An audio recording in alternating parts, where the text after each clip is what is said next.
The killing of Tyre Nichols now sparking calls for congressional action.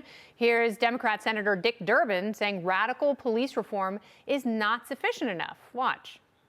The police reform package that Senator Booker was working on with Senator Scott, it had many elements in it that are important, banning chokeholds, dealing with no warrant searches, dealing with accreditation of police departments.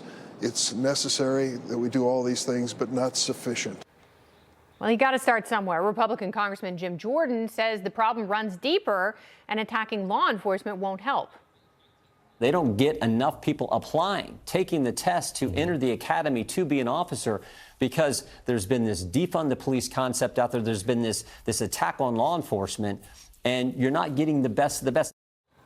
All right, so are police too empowered or too demoralized? Let's break it down with tonight's panel. We've got conservative strategist and Z-Lab's vice president of PR, Chris Barron, is back, along with Democrat pollster and co-host of The Five on the Fox News channel, Jessica Tarlov, and 2020 Libertarian vice presidential candidate. 2024 is just next year. He's also the chair of YouAreThePower.net, Spike Cohen.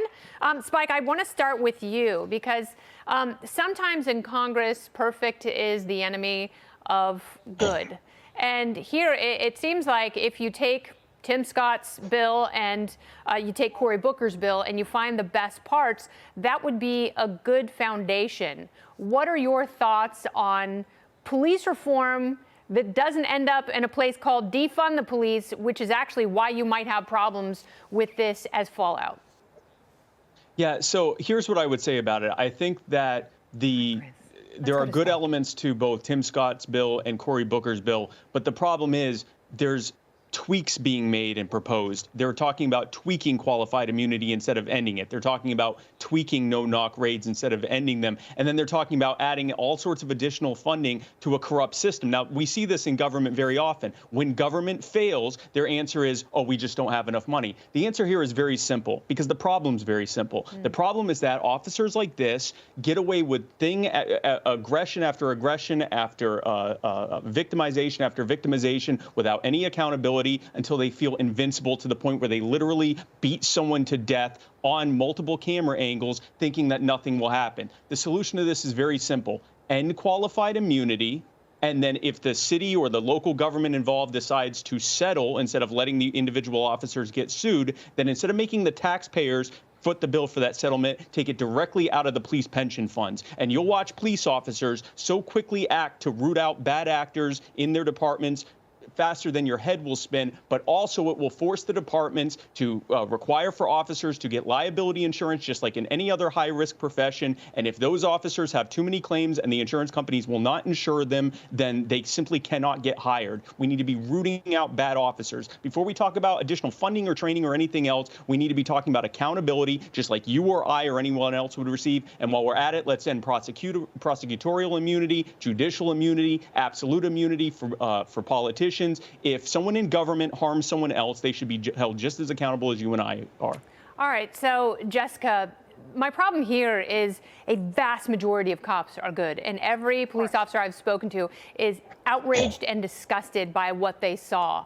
And, you know, I'm wondering, is it just a couple of bad cops in one department, or is this some sort of a culture issue within that police department? And what do? Do you disband the entire department? How do you fix that? Because to Jim Jordan's point, and I think to Spike's point, we do need some very smart and necessary reforms. But to Jim Jordan's point, even if you had those at the federal level, they may not have taken effect to a group of cops who feel essentially invincible and have probably done something like this in the past.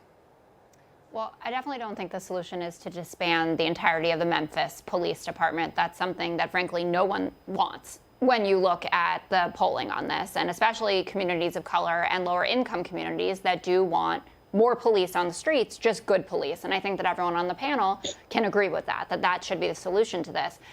These weren't just run-of-the-mill cops, though. These were street crime cops. Yes. And they're very different from the police officers that we may see around, or the ones that we'd be saying generally are good guys. So these are cops who are rougher than most. The Scorpion Unit, which is what this was called, had a very poor reputation for how they behave, how they treat people, how rough they are. The expectation from people that I've spoken to in law enforcement have commented on this is that they've gotten away with things like this before. Maybe not whether the person died, but just a few beatings here and there, and then they go about your business. And when you listen to their narration of what they're doing, which runs completely counter to what's actually happening, i.e. saying to Tyree Nichols, like, put your hands up when his hands are up already, or lay down when he's already laying down, thinking that no one will add up what's going on their body cams with what they're saying, trying to make up this fake narrative that they haven't beaten the poor guy to death.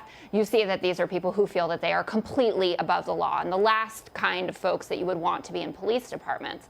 But disbanding them writ large is not going to be a solution to this. But looking into units like this, and they are different from your run-of-the-mill cop that you're going to run into as a good person. They're not responding to calls. They are specifically actively patrolling areas in order to proactively look for people who are going to commit crimes. That's what they are tasked with.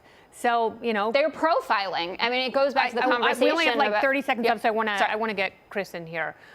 Chris, I want you to respond to this, because I worry that where we're at, we have gone to such extremes in terms of our conversation about law enforcement, that when you invite all the good cops to leave, this is what you're left with.